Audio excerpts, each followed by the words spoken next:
does not have staff for that specialty item.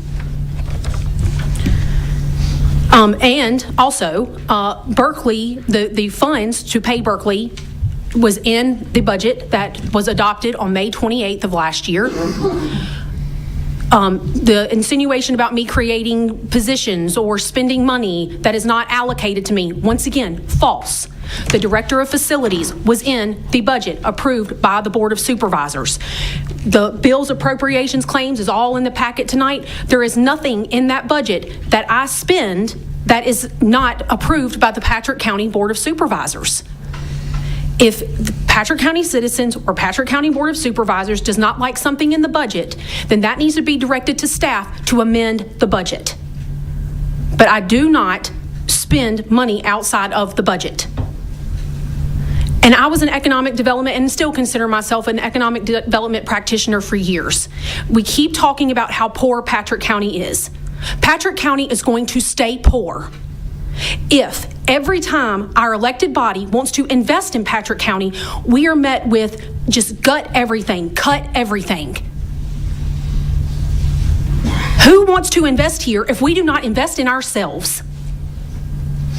So the next time we all want to talk about how poor we are, we need to think about what we are doing to remedy that. The insinuation that I am disconnected or against the citizens, y'all know nothing about me. You all have no idea how hard, and not just me, county administrators do not do this to get rich. We do it to solve problems that, quite frankly, nobody else wants to touch. So I would appreciate if you have a question about me or my character or my background or anything, to please set up a meeting with me. I'm pretty open. I have my phone number's public, my email's public, I'm in my office. Set up a meeting, ask me a question. I'll be happy to talk to y'all, to anybody. But this whole us versus them, I'm corrupt, I'm stupid. I'll be honest, I am sick and tired of being humiliated. I cannot execute. The board votes on a budget and votes on policy. I'm charged with going out and do that. Let me give you one example. Patrick Henry Community College, we kind of share a building with them. Okay, we're in the process of working out what that looks like, an MOU, lease, whatever you want to call it. I have to represent their interest in an executive level type capacity. I meet with the president of the college, their CFO. I can't go in and do these things when this is what we're constantly worrying about.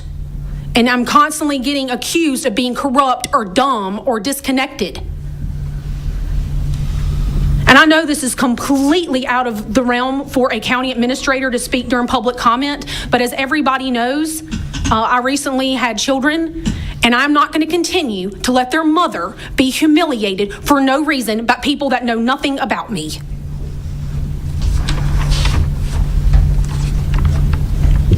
And if we want to become unpoor, then we need to have good governance. Thank you. Okay, thank you. We're going to move on to our new business, Regional Department of Social Services.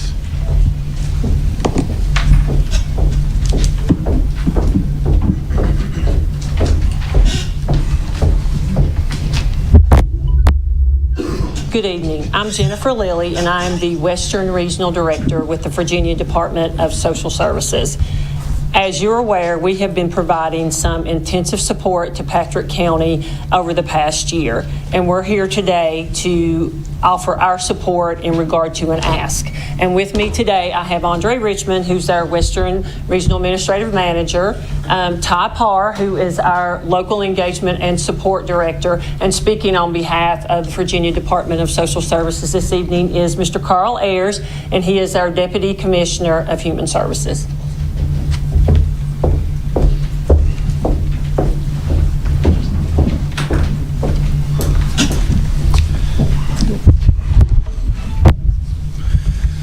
Good evening, Mr. Chair, members of the board. My name is Carl Ayers. I'm Deputy Commissioner of Human Services for the Virginia Department of Social Services, and it's my pleasure to speak with you this evening to talk about the work that we've done in partnership with your local Board of Social Services. For any members of the board not knowing all your background, is we are a state supervised county administered system.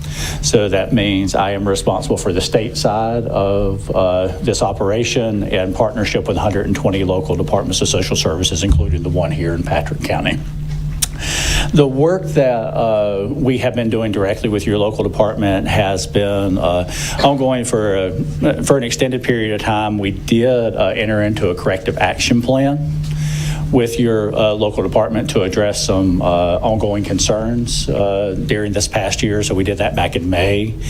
And during that time, specifically, there were concerns about Child Protective Services around the timely response to abuse and neglect complaints that were coming in, around the in-home services that were being offered, around permanency, a number of different items, and then certainly around resource. I want you to put a pin in that resource.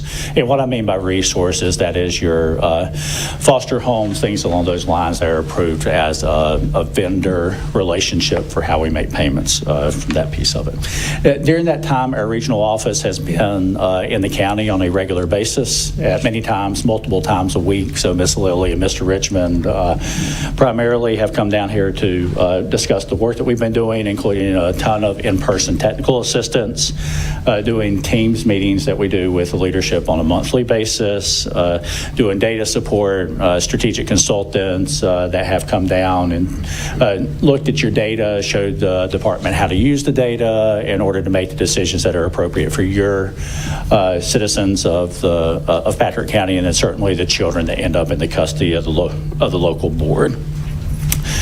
As we have done that work and you are planning for moving forward, is we finished the corrective action plan at the end of December. So going into 2025, we have closed the corrective action plan with the local department, and then for you are moving into your budget cycle and all the other fun things that the boards get to do in the spring of each year.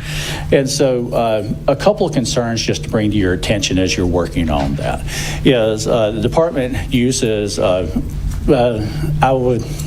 the best way I can clarify is an abnormal number of outstation workers that are emergency workforce from that end of it. And whenever you're using emergency workers, it doesn't bring stability, it also costs you additional money. So it's much higher to use outstation workers and to use those outside of the county than it is to invest in those inside of the county. So just want to bring that to your attention as you're thinking about how to best use your resources to support the local department. In addition to that, your staffing levels. So when you look at your staffing levels, they are way out of whack. And I'll just use the foster care one, which you've got about a staffing ratio that's been pretty consistent over the year, about 45 cases to a worker. From that end of it, your staffing ratio should be no more than 15 to 1. Now, if you're in the private sector, it's 6 to 8 to 1. But in the public sector, we use the 15 to 1. So once again, just things for your consideration as you're going into that cycle. And in addition to that, there have been times throughout this year that you have had 0 staff that have been in your foster care unit. So we have supplemented that. We've worked with you, like I said, to contract out some of that work and things along those lines with other local departments. But it's just something as you're planning for that cycle that we really encourage you to take a look at. And then the last one has been really around your resource. So your resources were significantly out of compliance. And whenever I say your resource homes, is you've been paying local only money for those resource homes that you should have been able to get a local match on. So you should have been able to match your local money with state and federal dollars.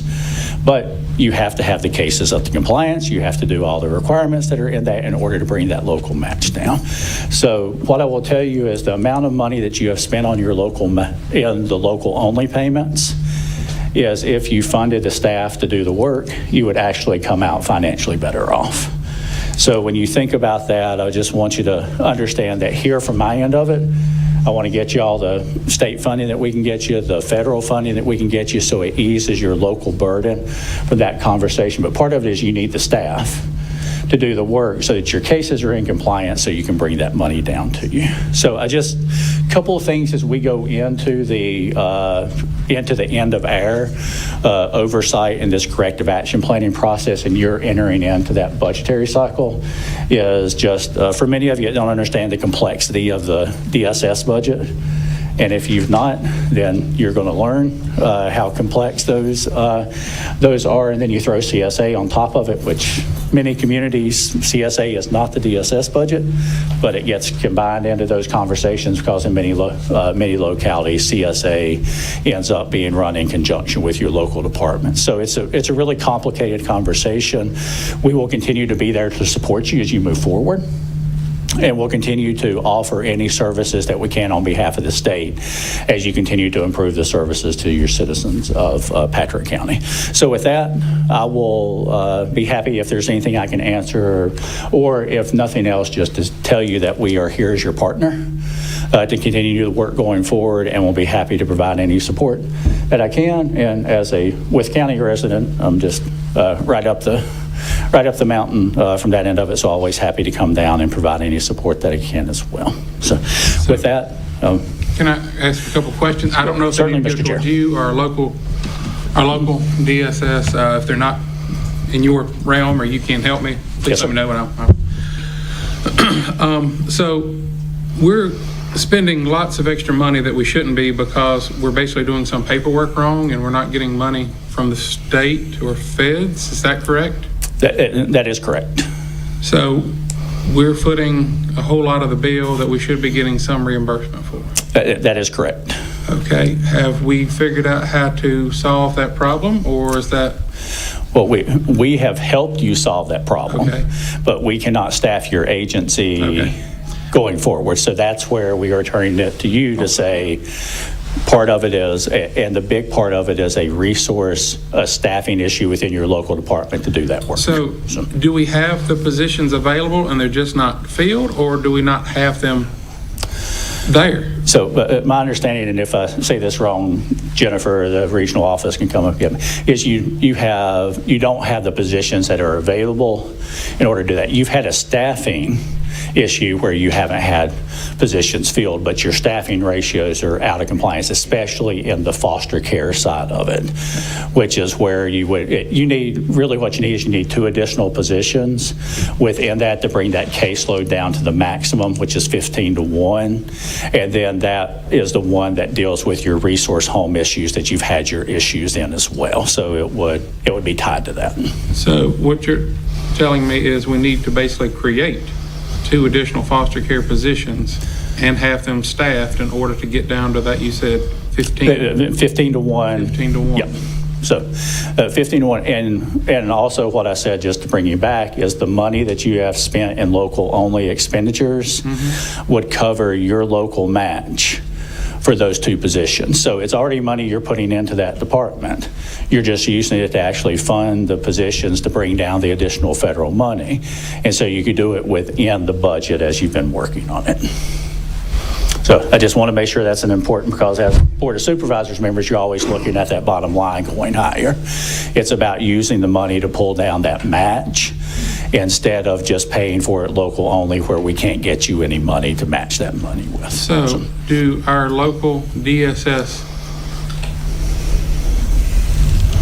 directors, administrators know what needs to be done so that we're not hemorrhaging money Yes, like sir. we currently have been? Yes, sir. So there is a plan in place for them to get there, hopefully? Mr. Chair, there has been. We are comfortable that that plan has proceeded to the point that we can move away from our corrective action planning process in order to turn it over to the local community to then handle it from there. So you feel comfortable about that? I will feel comfortable whenever you get your caseload standards down to a manageable level and we're not doing the level of oversight that we are, then I will be comfortable. As of right now, I am comfortable that you're in a much better place than you were 8 months ago whenever we entered into the corrective action plan. Okay. I'd just like to mention that 15 is a worst-case scenario. We should really strive for 3 employees and bring that down below 15. And if I'm not mistaken, an extra employee could also take on other administrative duties, which would take care of some of the record keeping that has to go over to the CSA for things to be paid there on time. So, just a thought. Yeah, and I don't know, maybe Mr. Marshall, you can answer this, but of those 2 or 3 positions that we need, is any of that paid for by state, or is that all? Yes. We just have to have probably 15%? Is that? Yeah, it's a small percentage, 80-some% by the state. The problem is when we don't have the paperwork done, we end up paying 100%. Okay. Thank you. Yes, sir. Thank you.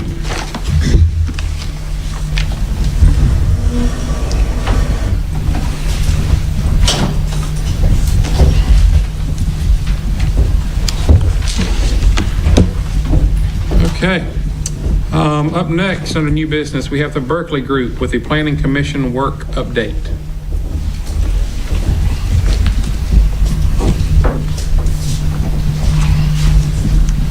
Good evening. My name is Michael Zahner, Director of Planning and Community Development with the Berkeley Group. Before I start, if there's any questions about our contractual relationship with the county, happy to address that. I can assure you we do not work with the solar industry. Important to go over that. And I can tell you this, I'm a member of the American Planning Association. I have an AICP certification. You're welcome to go to their website, look at their code of ethics. If you believe that my work is in conflict with that code of ethics, I encourage you to file a complaint. So I would like to get that out of the way. So I will tell you, we do have 3 tasks that we're engaged with the county. And I believe it started in July. We've only worked on one of those, and that was with respect to planning services. There's not been an application filed in the county that we would provide third-party review services for, or could if the county elected to use us for that. But I'll tell you, all of the counties we work with, when we do third-party review, those costs are invoiced to the county, and the county invoices those to the applicant. So those costs would not be to the county, usually, in those situations. And in terms of our training, the county administrator elected not to engage us on that training, and instead we've been working with the Planning Commission to train and work on procedures and policies remotely through our one task that we're performing, which is the planning support. So principally, what we've been doing is working with the Planning Commission.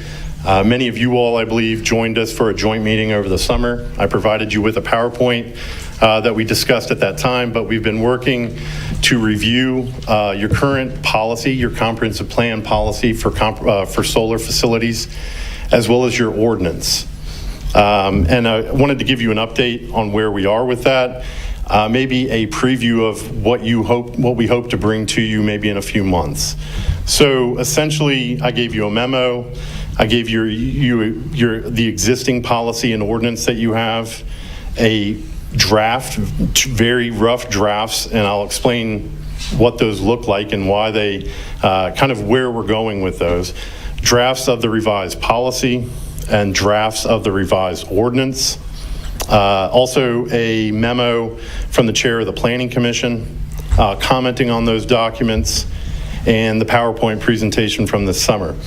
So one of the things that we've encountered, we have significant concerns about the comprehensiveness of your policy, as well as the structure and some of the processes in your current ordinance.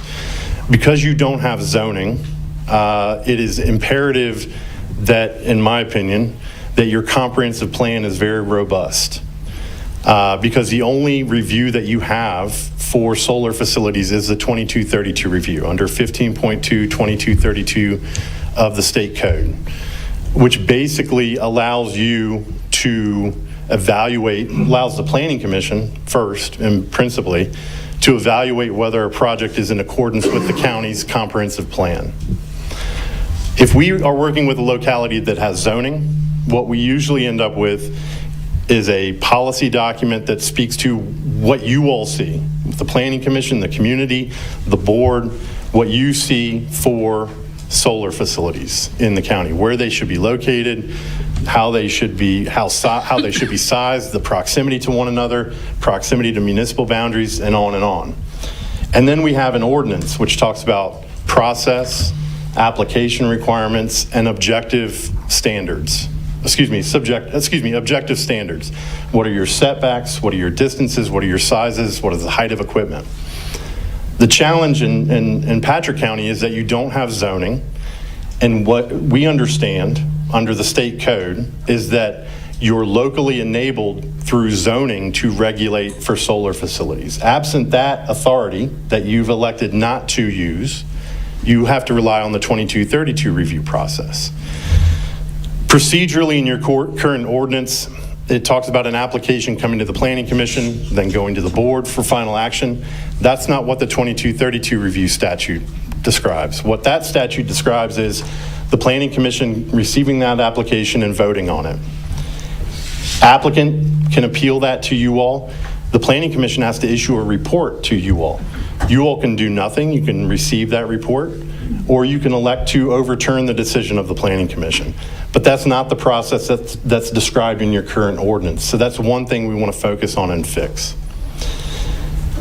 When the Planning Commission is concerned, rightfully so, the length of their comprehensive plan, the length of this element in the comprehensive plan, how detailed it is.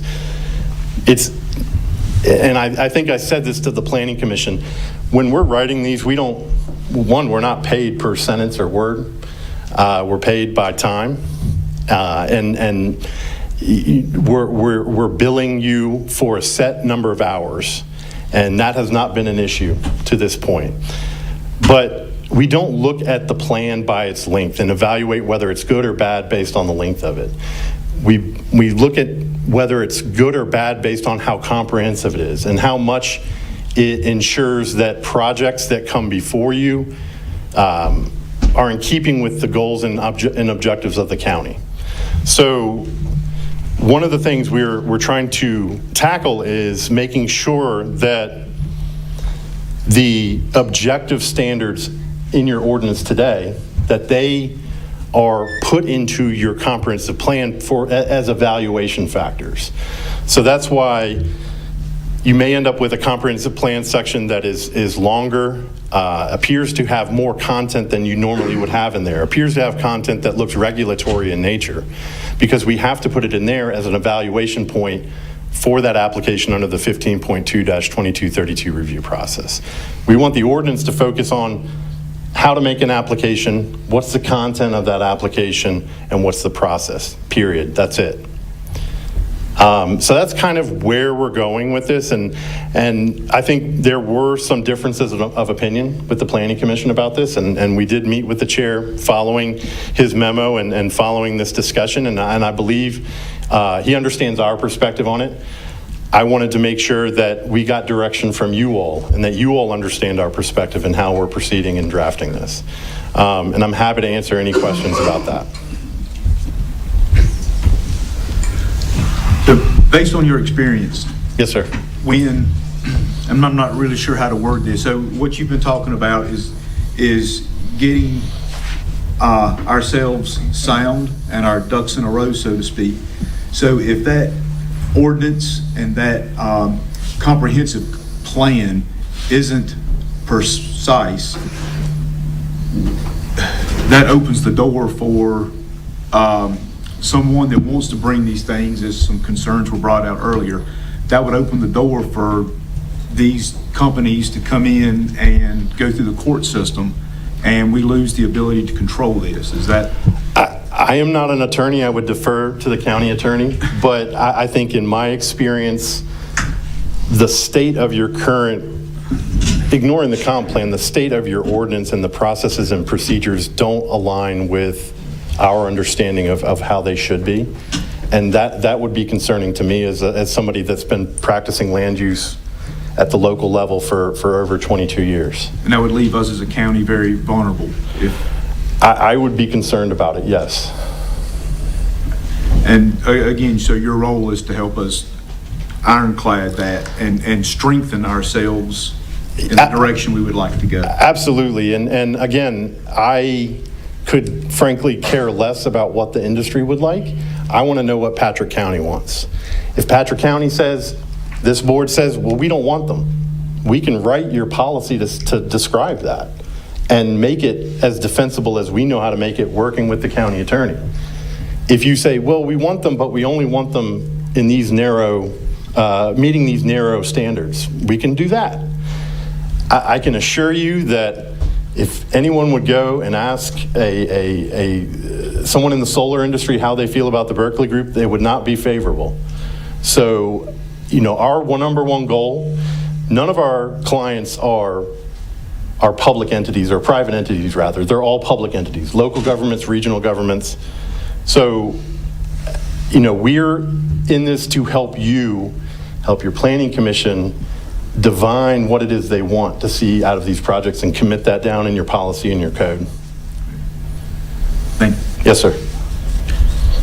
So if it is the majority of the board, and I feel certain the majority of our county, that are against any commercial size solar installations in our county, then you are going to help write, with the help of the county attorney, a policy? No. Yeah, it would need to be a policy because you don't have zoning. Right. You couldn't prohibit the use outright. And if that's the direction you want to go in, I'm sure there's some strategy that we would have to think about to work on that. But I'll give you a case in point. We worked with Grayson County on both solar and on wind. On wind, they didn't want it at all. On solar, they wanted to allow it subject to standards. Now, they have zoning, but in their policy, it simply stated that utility scale wind is not appropriate for Grayson County. So, and technically, in their zoning, it's a prohibited use. But absent, let's assume they didn't have zoning. Someone filed an application. It comes to the Planning Commission for 2232 review. Maybe we're doing third-party review or not. We look at the comprehensive plan and it says, well, solar's not appropriate for Patrick County. We would recommend denial of that application. Another jurisdiction we're working with right now, granted, they also have zoning. They don't specifically allow for solar. They allow it as a public utility. But they amended their comprehensive plan, I believe, a year ago, to strip out any references to solar. I wouldn't have preferred they do that. I would have preferred they said they don't want it. But they took it out entirely. And so when we're reviewing those applications, we referenced the fact that they went through the process to take it out of their comprehensive plan, and that was the basis for the denial. The caveat I would give to you, though, is we know the General Assembly is looking at this year, and we don't know what they intend to do, what they intend to possibly mandate on localities with respect to solar. So that's the caveat I would give. Well, I don't think we're going to sit on our rear end and wait for Richmond to make a decision for us. So what is our best option if it is the pleasure of the board, and we'll discuss this more, to not allow utility scale solar in Patrick? Well, what's our best? I think it would be to give me direction to work in that fashion. Go back to the Planning Commission with that direction, and we would certainly work with the county attorney on the best approach there with respect to the comprehensive plan and any ordinance. There may or may not need to be an ordinance at that point, but I think there probably still would be, because you can't technically bar the 2232 review process in my mind. But yeah, we would take that direction back and work in that direction. And one thing you do need to do procedurally, and it doesn't need to be tonight, and I wouldn't tell you to do it tonight, but is to adopt a resolution to actually initiate an amendment of the comprehensive plan. So that's something, a little bit of homework for y'all, and we can draft that up for you too. I think that's one step we had talked about, but we hadn't yet done. Okay.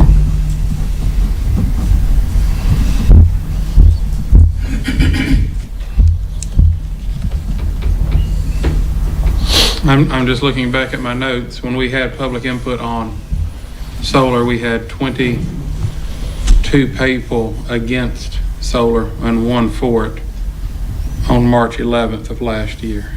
I think that speaks volumes about how I believe most of Patrick County feels right now.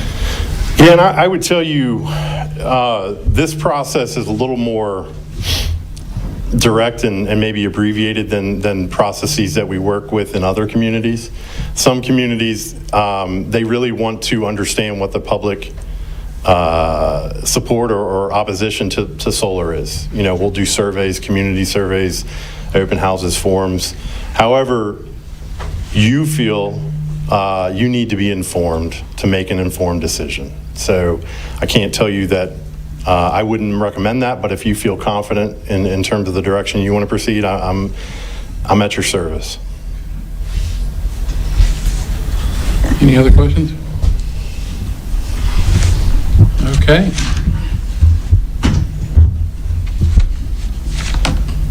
I guess that's it. All right, thank you all. Appreciate it.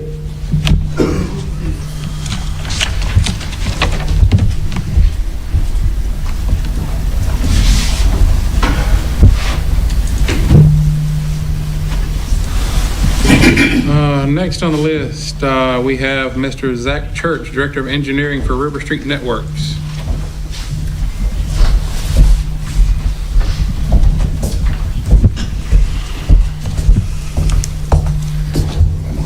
Good afternoon, Board. Thank you for having me here tonight. Just want to give just a little bit of an update of the project we have here. I assume you've all got your printout of the slides in front of you. On the first slide deck there, just kind of an overview of the whole project. It is almost a $50 million project that we're doing here, passing almost 8,400 locations, and lists out the various funding sources there. When you look at the project, the way we have it designed now, it's not only passing those 8,376 locations that were funded, it does come up to about 8,802 is what we're looking at right now with their design and everything that's been completed for that project. That screen you're seeing there, you'll see later on. Anybody that goes on and signs up for service or anything like that can see that, track the status of everything we're doing here in Patrick County. The next slide there is a timeline of kind of where we're at, kind of gives some things that's been completed through December, as well as what's coming up next. Some of the key takeaways there is AEP has got construction going on their Stella route. It's about 31% completed. We've been working with AEP very closely. We meet every other week, scheduled, then other times throughout the work week as well. I think last time I was here, we were in the process of switching our engineering group that's over that, and that's Lightset. They've come on board and doing a fantastic job there. We went through the biggest part of these areas, identified where AEP is going to leave us slack coils, been working through all those, and then the splicing on this is another one. We are working with a contractor to help us secure some additional locations for some small electronic cabinets, things like that, at the edge of the right-of-way and things. On 5 there, just a couple pictures of AEP crews out there putting up the aerial line. That's Hilltop View Lane there is one of the areas along 8 and 58, I believe, are those road names there. So they're making really good progress with that. Another part of the meeting tonight was to come tonight to ask for a letter of support. And part of that is for some BEAD funding that's come available. It's a federal fund. I can't remember what the latest numbers is, but it's like $42 billion. That is going to be handed out by the federal government. All these locations that you see on this map right here, we estimate there to be about 1,540 locations that would qualify for BEAD funding inside of Patrick County. If you look at the area we're building, somewhere between 1,200 and 1,300 of those locations are pretty close to the proximity of our project, and about 240, 340 a little bit further out. So what we're asking tonight is just for the letter saying that you would support a project by River Street or application by River Street to go after funding for these locations. It's not a, asking for money, just simply a letter of support. It's not putting you on the hook for any money or anything like that. Just saying it is about a 10-point on the scale of how those applications are awarded. The higher the score, the better your chances of getting the money. And then it's either a 9 or a 10-point swing by simply having that letter of support. Excuse me. Half of River Street is getting over the flu, so it's been several days. But anyway, if you look there on slide 9, just a way that folks can see to go online, check out the way the project's going. As we get more construction in the area, they'll start to see the build updates. So it'll give them the updates of how things are going, what's under construction, when they can expect to see that. And that's pretty much my presentation today. Thank you. Any questions for anybody on the board?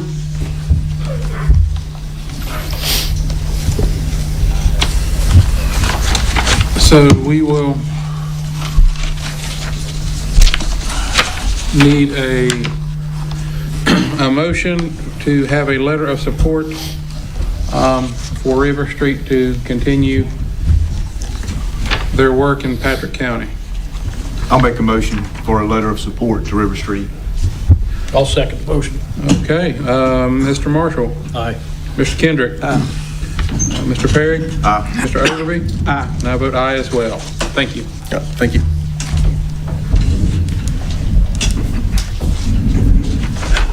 Next thing on the agenda is Circuit Court Records Preservation Grant Vendor Award.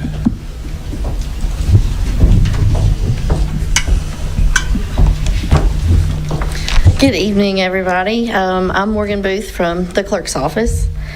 We're excited that it's time to apply for our annual Circuit Court Preservation Program grant cycle through the Library of Virginia.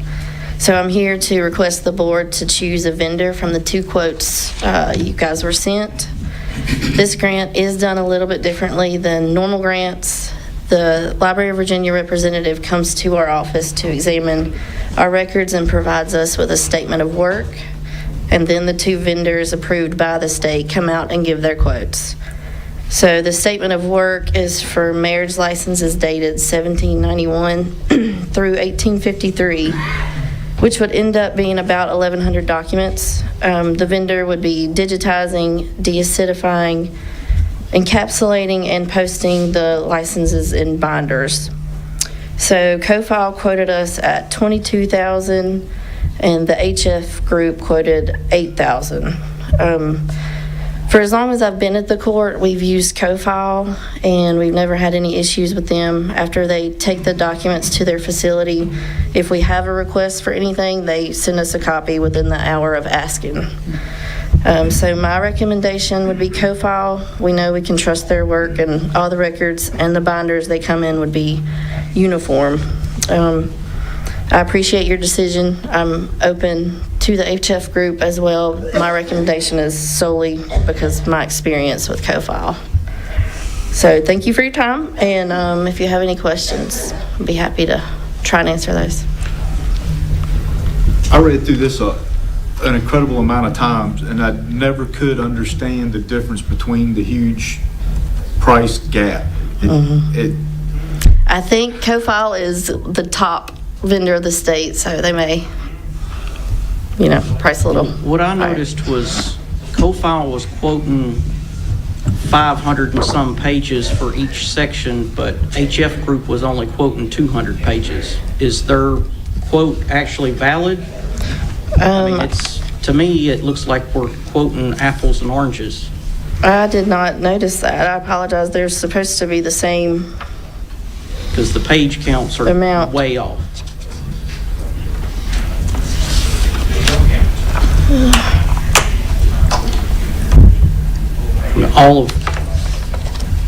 All of co-files are over 500 pages, and all of HFs are 200 pages. I guess that would make a difference in price. Yeah, that would. Make a whole lot of difference in price. Yeah, I apologize. I did not even notice that. That could be the difference. I guess the question is, do we have 500 pages per section there that we're actually trying to quote, or is it 200? I would be happy to go back and look at exactly what they pulled. Like I said, they kind of make themselves at home in our office and pull the licenses themselves. Yeah. So I'll be happy to go back and look at exactly what they pulled. Yeah, I'd like to make sure that we're actually getting the right quote. Sure. The right product. Is there a timeline that we have to do this by? If you have to go back and look, are we going to miss out on anything? It's due on the 17th Of, January. that's 4 days. Yeah, the second quote only came in December 10th, I believe it was. And if we don't do it, we're going to basically lose our grant. Yeah, for this year. Mr. Overby, I think we should, before we miss out on our chance, I really think we should go with what we have now. I just want to make sure that it's correct. And I'll be happy to email it to all you tomorrow. Can we make a motion to approve pending verification that the quote is indeed correct? We can, can't we? You may continue. Okay. Okay. I'll make that motion. Okay, so your motion is to, I'm going to state it, and if it's not right, please tell me, to go with co-file contingent upon it being, The accurate number. yeah, the accurate numbers. Okay? Okay, thank you. Can I get a second for that? Second. And, okay, Mr. Marshall? Yeah, I'm generally concerned when I see a really low ball quote on something. And I've seen the damage accepting those can do, so yeah, I'll vote yes. Okay. Yeah. Mr. Kendrick? Yes. Mr. Perry? Aye. And Mr. Overby? Aye. And I vote aye as well. Thank you. Ms. Booth, is there any chance that we'll be digitizing all of our documents and making them available online so we can look at them from the comfort of our own home? I'm ready when you are, but that's very expensive. Man can always hope.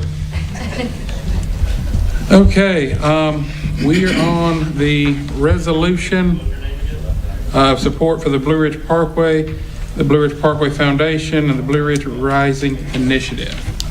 Do we have somebody here from there? Okay. Good afternoon, Board. Hope y'all had an opportunity to take a look at the resolution. At the last board meeting, we did have the National Park Service come in to give you an update on the severity of the damage that actually took place in North Carolina and along some of the borders or some of the areas in Virginia. Most of the damage was in North Carolina, but we do have like in the Creeper Trail and several other areas there damaged, and also at the our famed Mabry Mill. So what we're asking tonight is, this is a letter of support for the Blue Ridge Parkway Foundation, which is the funding mechanism or the philanthropy part of the Blue Ridge that supports the National Park Service. What they have is the Blue Ridge Rising Initiative, and they're looking to make sure that we keep the Blue Ridge Parkway open for all of the 29 counties that touches the Blue Ridge Parkway open. I'm not sure if any of y'all have heard much on social media, but our local citizens in the Meadows of Dan area I know Poor Farmers Market and several others there had suffered significant loss when Hurricane Helen came through. They are really down during that particular time. It happened at the worst time of all, which was the leaf peeping season here in the county. And it really brought their revenue down for that year, and they are very dependent on it. One of my concerns is that if we don't show support to the National Park Service, as well as to the Blue Ridge Parkway Foundation and Blue Ridge Rising Initiative, is that we're going to lose out on monies that we could potentially get from the government. This week, the Blue Ridge Parkway Foundation is in Richmond. We have schedules. I won't be able to go, but we do have schedules set up to talk to the various delegates and legislators there to hopefully get the funding that we're going to need to make sure that the Blue Ridge Parkway stays pristine and back up functioning as much as it can. North Carolina's part would definitely change from what it used to be years ago. But again, if we can protect it, it's definitely going to help us out because we are a tourist county, and that is one of our biggest funding mechanisms in the county. So this is just a letter of support coming from us. There is no money tied to it. We're not asking for any money. It is a plan to present this cohesively to show that the 29 counties do stand by the support that we're putting in for the Parkway. Okay.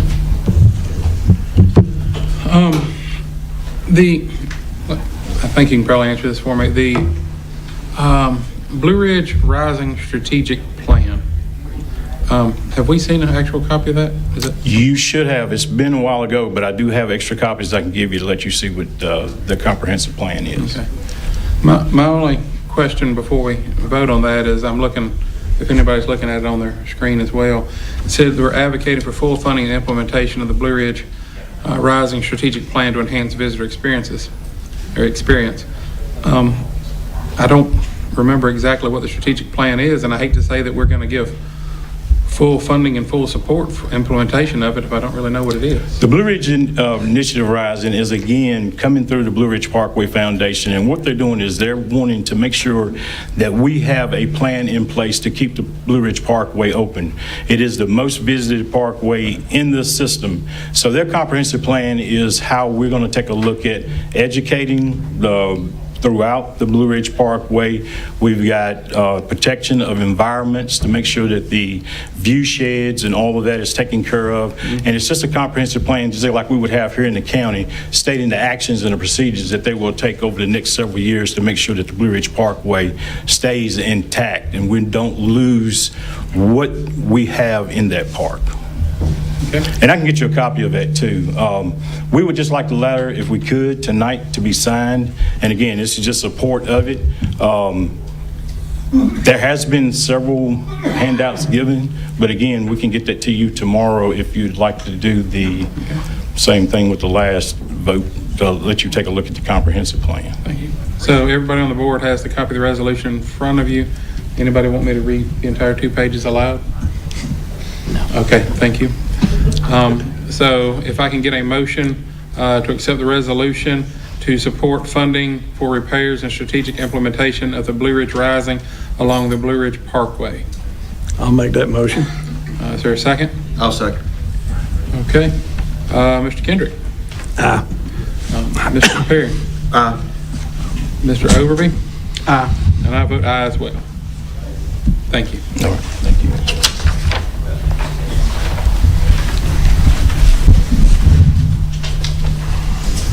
Okay, the Virginia Department of Transportation Alternatives Program Grant Award for the Kreitz Community Center. So this, okay, I'm sorry. Are you here to? No, Join in when you want to. No, sorry, go ahead. Go ahead. All right. Good evening, members of the board. My name is Tom Steele. I'm here representing Envision Kreitz. We are a 501c3 organization that is working to have a community center in Kreitz at the junction of Abram Penn Highway and Hardin Reynolds Road. We've taken ownership of 12 acres of land there, a little over 12. And we have been working hard with the community to come up with a plan to have this community center. We've been very fortunate in a couple of ways. We received a grant from the Appalachian Regional Commission. We received a $50,000 grant, and we worked with Virginia Tech's.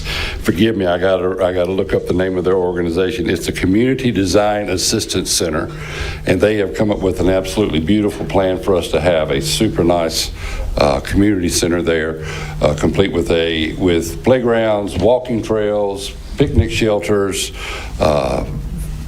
Going to have a historical area that we're going to, one of the things we really want to do is keep the history of Crites alive and what's going on within Crites and Patrick County. We were approached some time back about a VDOT grant opportunity to come in and replace the walkways, retention walls in front of the homes that are already there, and then turn this walkway up the side on the Abram Penn side to go up toward the middle school, create a pathway across the way for the students to come across, because we are going to have an outdoor classroom in the community center. And the numbers that we were given at that time were $800,000 for the grant. So we threw our hat in the ring, just hoping for maybe we can get some of this. We are a small organization, and we're in one of the probably one of the most marginalized areas of Patrick County when you look at socioeconomic status in our area. We have a lot of folks who are willing to give sweat equity to everything, but pocketbooks aren't that deep. Our main goal right now is to finish paying off our mortgage, which we owe $80,000 on. We have $10,000 in hand right now to go toward that. So this year we're going to be working hard to raise $70,000 to satisfy that. We have tried to get several grants to do various things around there, but the problem we've run into is that we don't own the land. So the grant opportunities have become slim and none, just because we're not full owners. We don't have, the title to the property. So we really need to get that paid off so that we can move forward with getting the other things done. So this grant comes up and we get really excited. To be honest with you, had no idea we would be awarded the grant. And then we received word that we were awarded the grant for $800,000, which is wonderful. However, there's a 25% matching to that. And I let Amy Walker know last week or week before. We talked about it in the executive committee, whether we can handle this or not. And with what's looming over our head, to be honest, we just can't afford it. It's not in the cards for us. However, I hate to see, I think the final number on it is $726,000. I hate to see Patrick County lose this, because one of the things they talked about doing there, when we went out to meet with the engineering and the group that came out there from VDOT, they looked at a lot of different things, and one of the things they looked at was that intersection there. And if you've been out there and tried to turn right in front of the school, it gets kind of hairy. And they mentioned several options about improving that in the process. Now, I don't want to get into those because they gave several options, and I don't know what they would be really thinking if they came down to this. But the bottom line with this is, if we can get the county to help us out, invest $181,000 over the next 4 years. And they've given us a payment plan, and I think the first year's payment is roughly $36,000. Then it's roughly $50,000, and then $47,000 for the last 2 years. We're going to net $544,000 worth of improvements to the county. I really hate to see that get away, but Christ can't afford it. The folks there, we just can't. We've got bigger fish to fry that we've got to get taken care of there. So I'm coming here with hat in hand to throw this on the table for your consideration, to invest in this for the next 4 years, just to make a good opportunity for Christ community, Patrick County, Hardin Reynolds Memorial School. And I think it would be just a wonderful thing if we could make this happen. So, with that being said, what questions do you have? The match.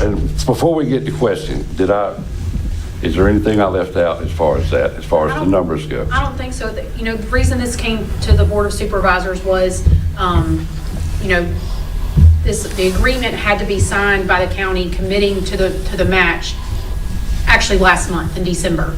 And of course that didn't happen.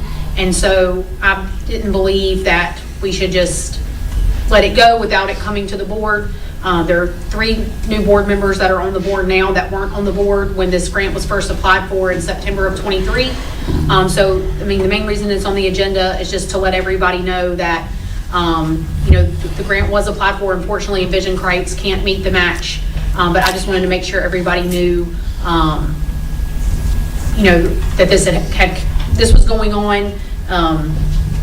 And then that's really it. So, I mean, the only thing, there's not necessarily any action to take. If we don't have the match, then we'll just let VDOT know that we don't have the match. Right. But I didn't want to continue. I think there was a question about asking for an extension, but I didn't want to be disingenuous with VDOT asking for extension if there is not a match there. Right.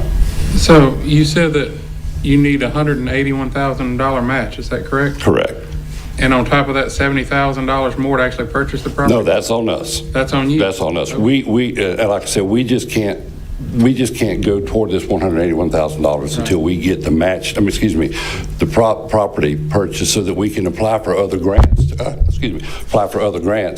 to start developing the community center. So, with the match, can any of that be in kind, or does it have to be dollar for dollar? No, it's all dollar. All dollar. All dollar for dollar. The price did come down from when we first talked about this, and I think maybe because we put some sweat equity in to do some of the things that they said they would do. So I don't know, maybe we got some love out of that. I don't know. And I know the Christ Restaurant, or the store there. Yes. That intersect's gone by several names lately, but it's closed down again. It's closed down again, up for sale again. And so something like this would really open the door for a business to come in, because that would certainly generate people coming. They had great hot dogs too, I missed them. Absolutely. Yeah. So it would generate the opportunity for someone to make that a desirable property, because it would bring people into the community, into the area. Right. And that is a really dangerous intersection too. It's been several bad wrecks there, and people are hurt bad too. Right, it is. And one of the things they're going to do is take down the two large trees that overhang the road there, that have actually pushed up the old sidewalk and all of that. And again, they were out there pulling all kind of tape measurements on that intersection and had all their heads together trying to figure out what to do there. So I think that's going to kind of be put into the process while they're doing the other. Right. Well, that might be a dumb question, but that's going to benefit the school and the education system some too. Wonder if the school system. Well, yeah. I mean, that was, our goals are many, but one of the things that was in our goal was that we could have an outdoor lab, an outdoor education place for the students at Hardin Reynolds Memorial School. We've even talked about doing some after-school care programming there. Because we're going down the road, if I live long enough to see all of this, the Vi house, the brick house that's on the corner, we're turning that into a facility that people can use for workshops, those type things, for community meetings, and for hopefully an after-school care program that we can do there.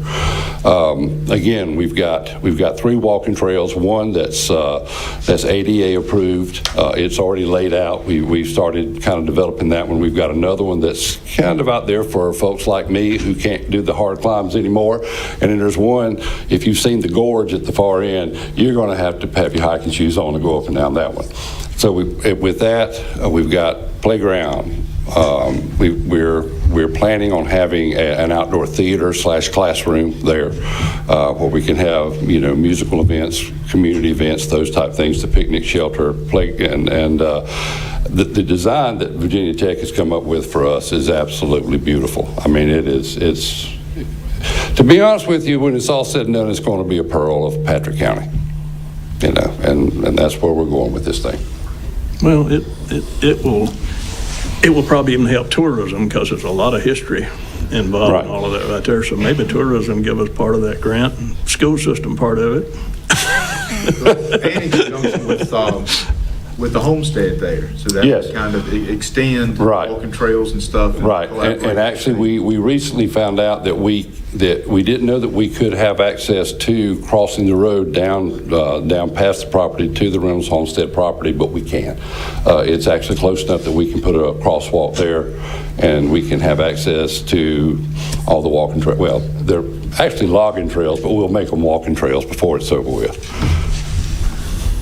So the 11 acres, does it mainly go down Abram Penn? Yes, That it goes. way? Not? Right, it goes I down can't remember Abram the name of the other Penn. road. Hardin Reynolds, yeah, it goes down Hardin Reynolds to. It doesn't take into account that old bank-looking building? Right before the bank building, there's a road that cuts to the left, and I can't think of the name of that road right now to save me, but it goes to that road and then straight down Abram Penn. It might be Clyde Brown Road. It was Clyde Brown's road, yeah, that's where Clyde lived, exactly. Well, I went to Hardin Reynolds. I guess you did too, didn't you? Yep. Like, Yep. I think we're the only ones that sit here that did. And you know, it's a kind of a unique house, and I hate to just throw throw it away. And I understand that, you know, y'all coming up with 70,000 is going to be a feat. Yeah, And right. I'm not saying that to be No, we harsh understand. about it. I mean, that's a whole lot of money to bring, Right. to come up with. Right.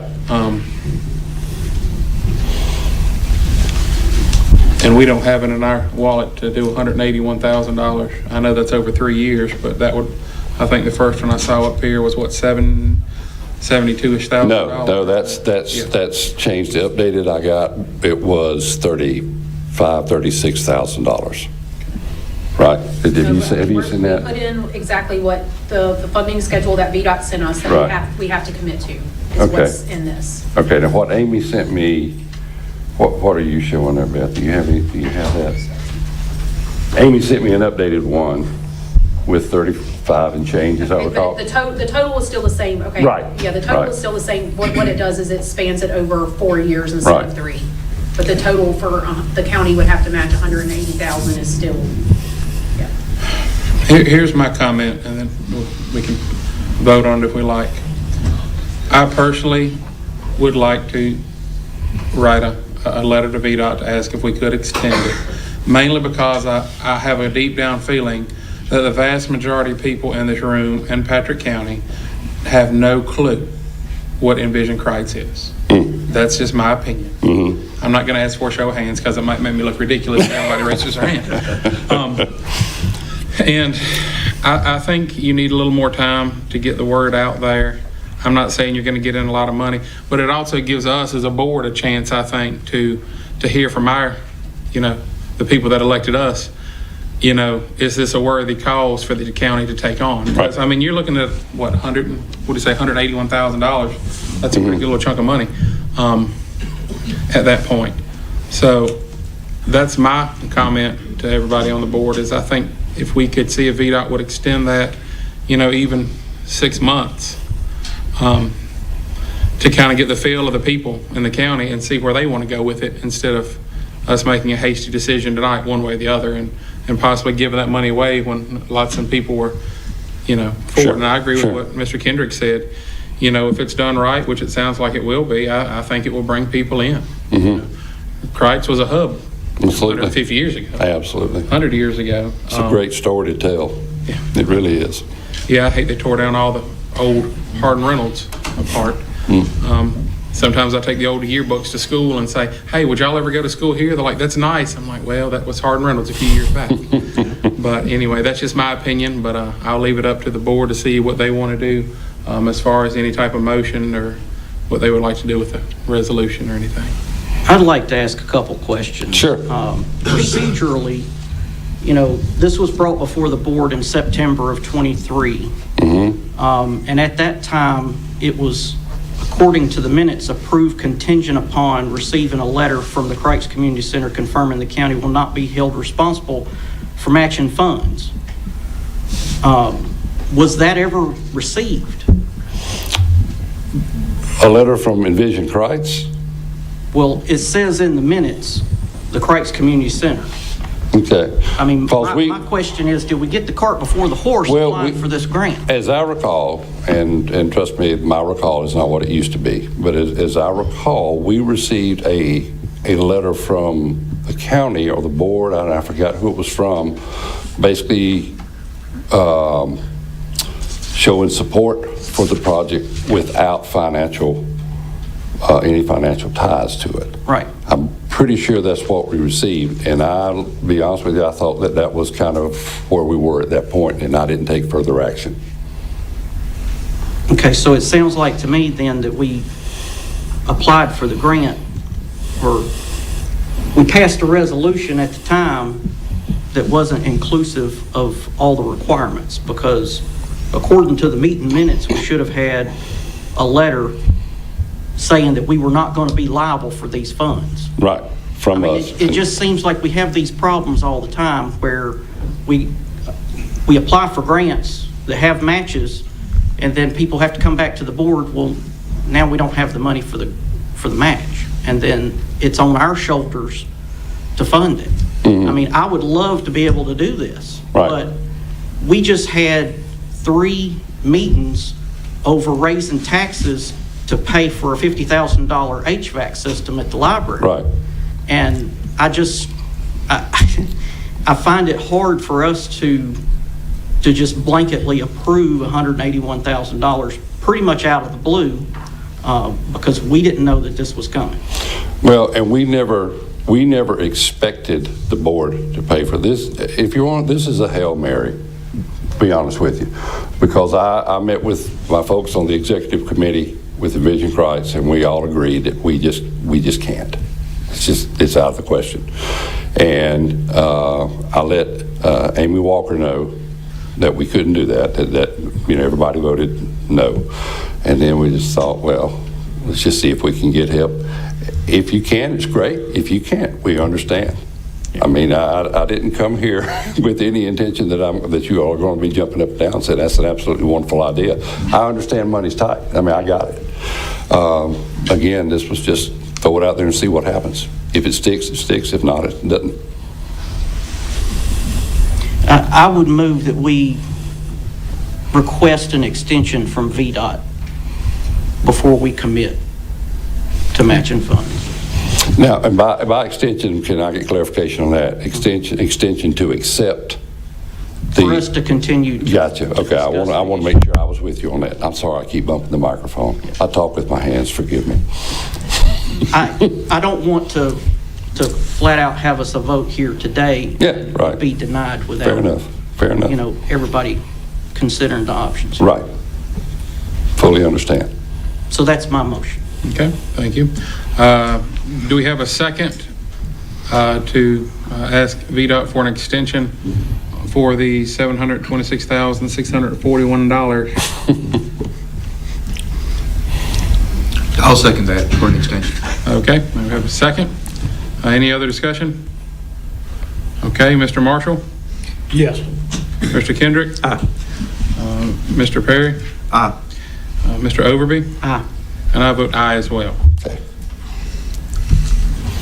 We thank you for everything you have done so far. Okay, well, we'll see what happens. Yeah. And we appreciate you. I mean, I really do. All righty. Y'all have a blessed night. And as I said earlier, from my personal opinion, I'll state it again, for the people in my district especially and throughout the county, let us know what y'all think of these ideas, okay? We're hoping for an extension, 6 months or something. Let us know how you feel about it. If you think it's a great idea or a terrible idea, let us know so we can represent you all. That's what you put us here for. And I'd like for us all to receive a copy of the plan. I mean, right now, it's like we're just voting on this piece of paper. Okay. We are moving onward to dilapidated houses. Anybody have information on? That kind of comes from me. Okay. So this kind of started with, I had some of our citizens reached out to me. So they've got a property with 2 houses that's fallen in. And they've spent a very long time doing their due diligence to figure out how to tear these things down. So with the asbestos, there's a procedure that they need to go through. It's got to be tested, and then you've got to have an abatement company come in and remove it. So it's very lengthy. The company they've reached out to has said it's going to take them years before they can get there and remove the asbestos. Well, by then, both of the houses are going to be completely falling in. They're really afraid because I think one of them, I wouldn't be surprised if a raccoon walked across the floor and it completely collapsed. So they're concerned with a lot of things there. So with this, and I know the Planning Commission has had a lot of conversations about, what we can do to clean our county up. We've talked about ordinances. Right now, an ordinance isn't going to do much good because in this case, the property owners have done everything they know how to, and they're just hemmed up with red tape. It's going to take years for them to get the asbestos removed. And so kind of what I would like to ask, if we could maybe ask the Planning Commission to come up with a plan of sorts. And I think the beginning of it would be just to provide information to our citizens. I know we've had several citizens take it upon themselves and they got caught and had to pay very extremely hefty fines. I think one of them was in excess of $25,000. And I know that, some people tearing down like smaller buildings and bringing stuff to our landfill, that can be costly to the county as well, especially if some asbestos is found in a trailer full of trash. Well, now the whole trailer is contaminated and we have to pay more money to dispose of that. So I'm just kind of looking for solutions right now, and I don't know, with the Planning Commission, I know has been talking about it with our land usage, what we can do to assist property owners with the destruction of these dilapidated houses. I'm not sure if, of course, information is key, and what format would we have that in?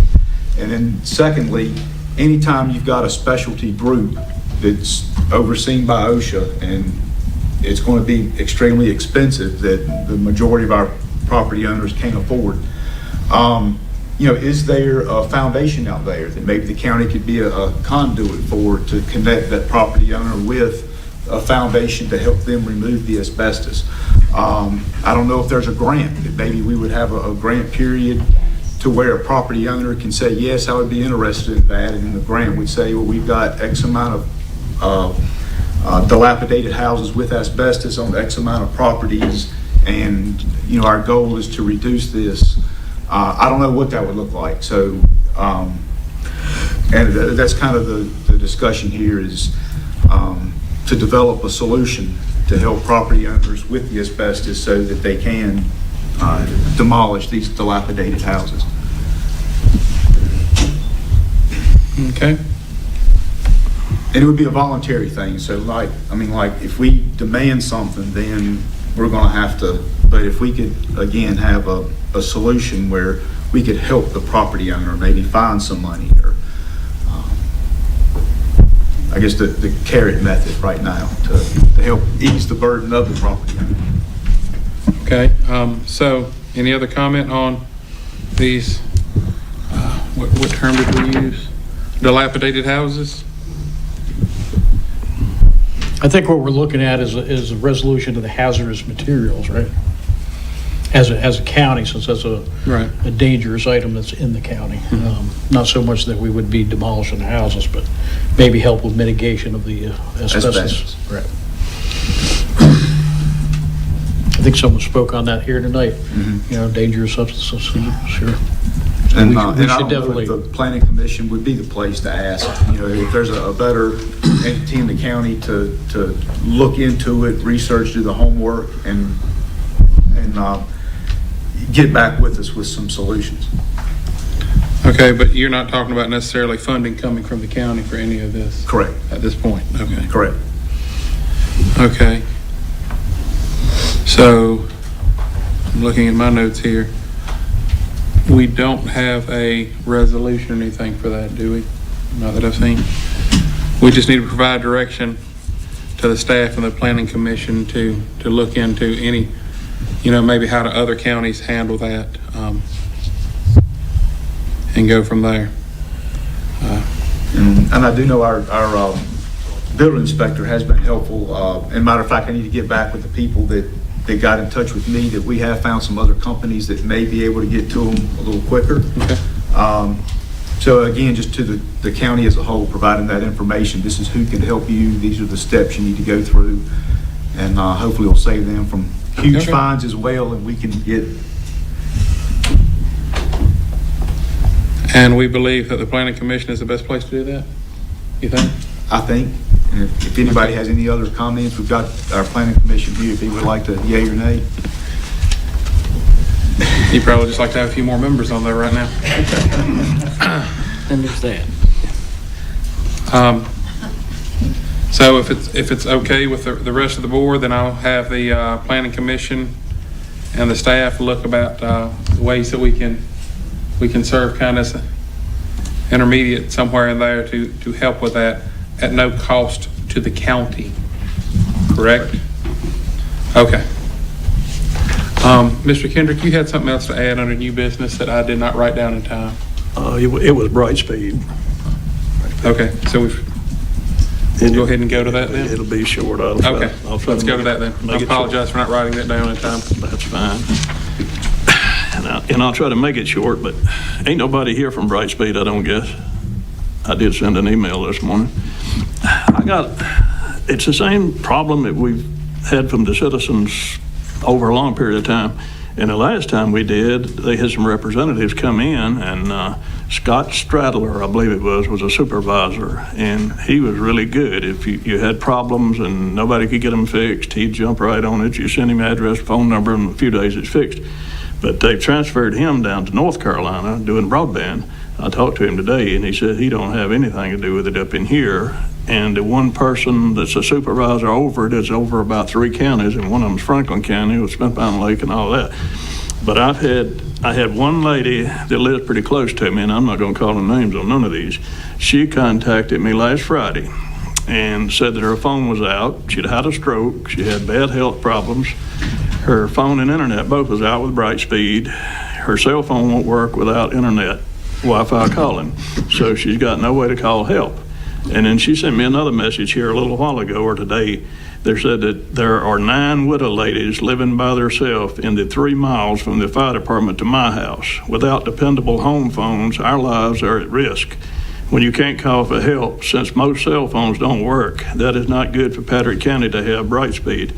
Mine has been in and out since Christmas, still out now. I appreciate you speaking up for us tonight, and she was aiming to be here, but she sent me a message and said she couldn't make it.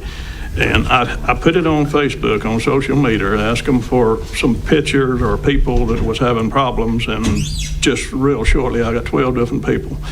And with this lady, I called myself because she couldn't call to turn a repair ticket in.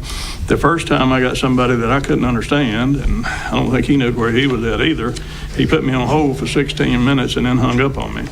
I called back and got another person, and he was nice. We had time in understanding each other, but he did talk to me, and I explained it to him, and I gave him her phone number, her cell phone number. I said, would you try to call her? And a few minutes, he actually called me back and said he called her, but all he got was voicemail. I said, well, her phone ain't working. Did you leave her a message? And he said, no. I said, well, would you please call her back or text her and see if you can help her out? So he finally did. About 2 hours later, he actually texted her, but he told her it would be January the 28th between 8 and 5 p.m. before they could get to it and fix it. And all of these others I got here is just about the same thing. They can't make a connection, or either they put them off for a month. I think I had one say it would be 60 days before they could repair it. And that's ridiculous. I see somebody wants to make a comment. Is it all right, Jonathan? Yeah. Can I give some insight? So, just as a citizen here, I lived in Franklin County prior to moving up to Patrick. We had the exact same problem with the wonderful company known as CenturyLink.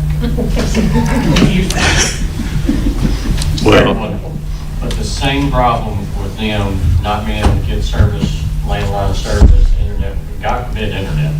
But you couldn't even get a landline to work half the time, and then when it did, it didn't last very long.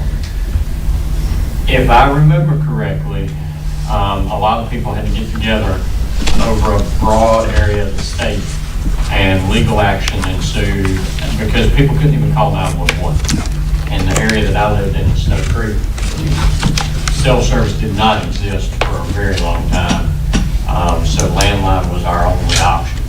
So I don't know if the county wants to maybe reach out, maybe, that's just what we had to do. It did help some, and eventually other companies, Brightspeed came in. But the service was pretty decent down there. I know up here it's completely different, but the situation was very similar to what I experienced down there. I don't know if that might help y'all or not, but. Well, it's, I had another comment today, and I'm not going to call the names on any of them, but down below the high school, they said within a mile, it was 9 trees on the phone line.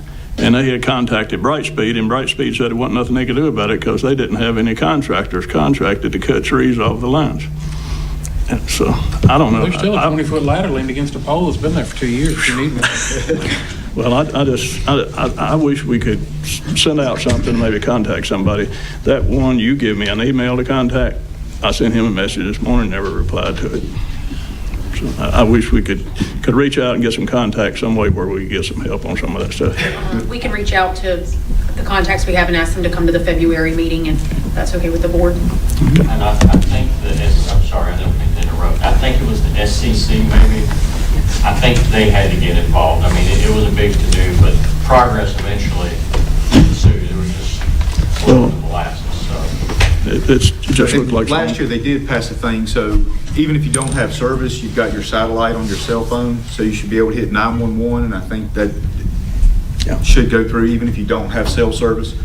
And also where we've got, 3 different services coming through with the broadband, and right, so I know that doesn't help today, but in the very near future that just puts Brightspeed out of business. So don't Brightspeed and go to the next service.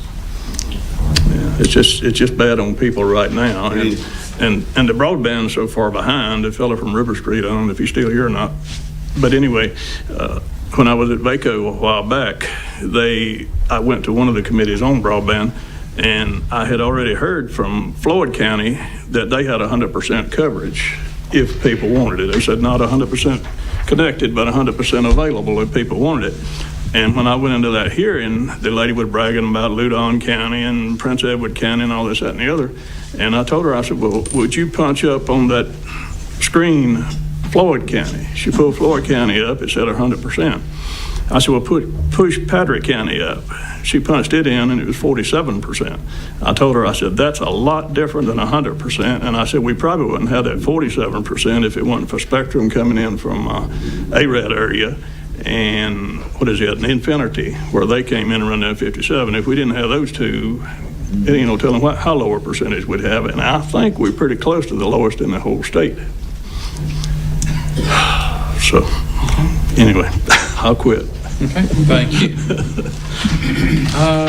Now we're on. Oh, I had one more thing too that I wanted to bring up too, and Galen, I just happened to think about it, but Galen mentioned that we need to thank Jane Falk for where she filled in with a Dan River seat until the election. I don't think we as a board have done that, and I'd like to thank Jane.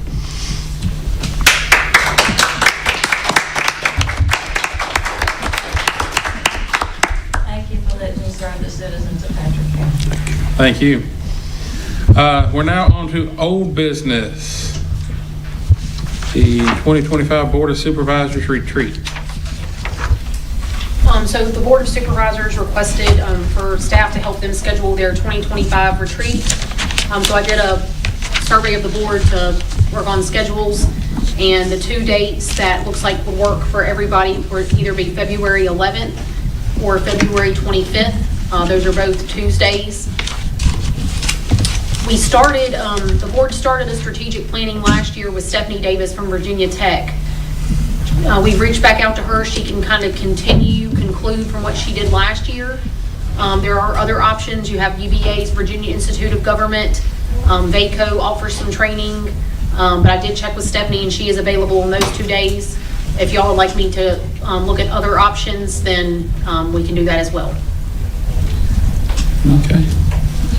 So just looking for some direction from the board to go ahead and schedule that, or to look for different vendors, or whatever the pleasure of the board is. Any comments on a date or which avenue we're looking to go down?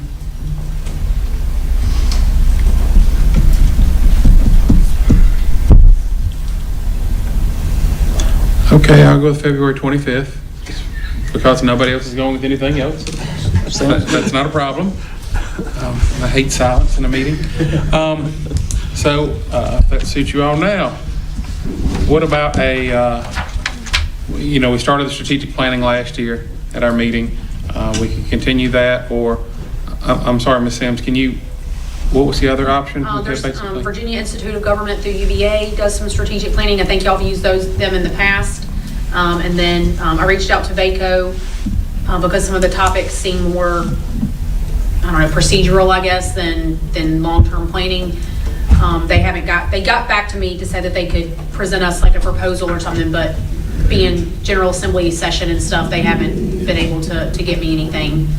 Stephanie Davis, I'll be honest, is probably the most cost-effective, and UVA's Virginia Institute of Government. They're not outrageous, and they do price their stuff based on the locality and stuff like that.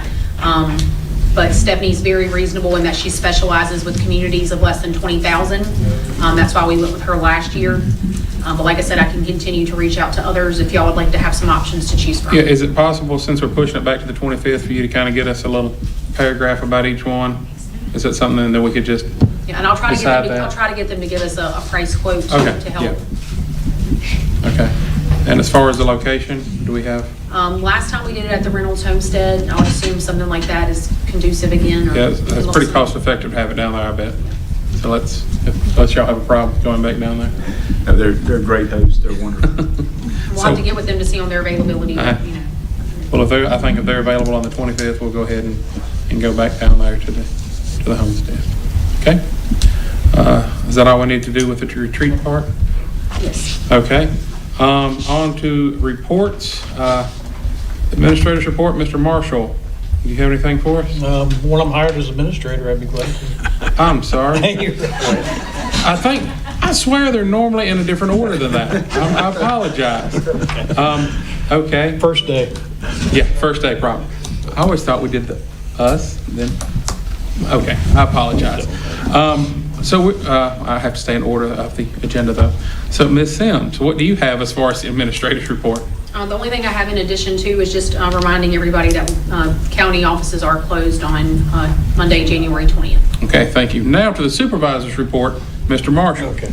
On December 6th, my wife and I attended the grand illumination of the Christmas tree in Stewart. My granddaughter had the opportunity to visit Santa Claus, who would stop by the visitor center to greet all the county's children. I think James might have had something to do with him coming. Got an inside line there. On December 7th, I attended the Christmas parade with my wife and granddaughter. It was an awesome parade, and even Supervisor Overby's business was nicely represented in the lineup, so kudos, Mr. Overby, and thanks for representing. On December 19th, my wife and I enjoyed driving twice around the festival lights. One was not enough to take it all in. Very nice. I'd like to send a big thank you to everyone who brought these events to our community, including but not limited to One Family Productions, the Chamber of Commerce, Tourism, and the Town of Stewart. I know there are many others, and believe me, all of you and your community spirit is much appreciated. On December 10th, I attended the Patrick County Fire and Rescue Association meeting, which was also attended by representatives from Braden Health, who came to introduce themselves to the membership and answer questions. On December 11th, I attended the Economic Development Authority meeting. On December 18th, I attended our county employees' holiday luncheon. This was an enjoyable and well-attended event. I hope to see more of these types of functions provided for our county employees. Events like this provide us supervisors the opportunity to show up and show that we appreciate our county staff. I'm not a big land-hander or talker, but I do think us just being there can demonstrate that we value each and every member of our county family. Let's face it, these folks are the ones who keep our county running and serve our citizens day to day. In most ways that I can think of, they're a great deal more important than those of us that sit up on this board. I want to give a big thank you to Donna Beth and everybody who participated. Also on the 18th, I attended the CMPT meeting in the afternoon and the Town of Stewart Council meeting that evening. Thank you. Mr. Kendrick. I don't think I had anything, Jonathan, because of the holidays. Okay, thank you. Mr. Perry. I don't have anything. Okay, Mr. Overby. I just have a couple of things. I'm not going to go through every meeting that I went to, but I did meet with the sheriff on January the 2nd, toured the sheriff's office and the jail. And, you know, that is one very good operation that we have down there. And we've got, we've just got a very good operation. Our sheriff's department, they do a great job on a very shoestring budget for this county. January the 10th, I met with Mr. McGinnis, the facilities director, and we went to the animal shelter, the transfer station, and the maintenance shop so that I could meet the employees and look over their operations and everything. Again, everything that we do in this county is on a shoestring budget. But in a lot of ways, it doesn't show when you actually go to look at the dedication of our employees, which really means a lot. And they work with,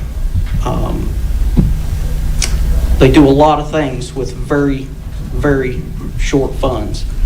I'll also want to encourage anybody that would like to donate to the animal shelter or help with adopting a dog or a cat. I really, our animal shelter is a very efficient operation, but they need help. They need help from the citizens. They need help from the county. And I'll just leave it at that. And that's all I've got. Okay, thank you. I think we decided this is a place to bring it up if we kind of want the administration to go a certain route. I do want to invite Brightspeed to attend our next meeting, and hopefully we can get that taken care of.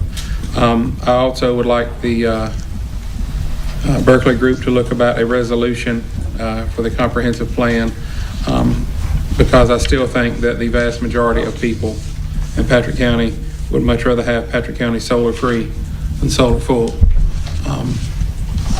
So that's something that I would like to look into. In the words of Barney Fife, nip it in the bud while we can. I know that the state might change that at some point in the near future or a distant future, but while Patrick County still has a say in what we can do, I think we should act on that.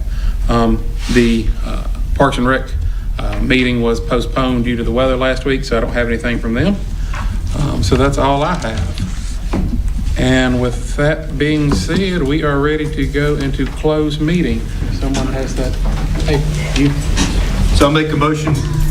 I move that the Patrick County Board of Supervisors enter into closed session pursuant to section 2.2-3711A1 for the limited purpose of discussing personal matters, including Planning Commission, Stormwater Board of Appeals, Building Board of Appeals, and County Administrator contract. Okay, second? Anyone? I'll second. Okay, Mr. Marshall. Aye. Mr. Kendrick. Aye. Mr. Perry.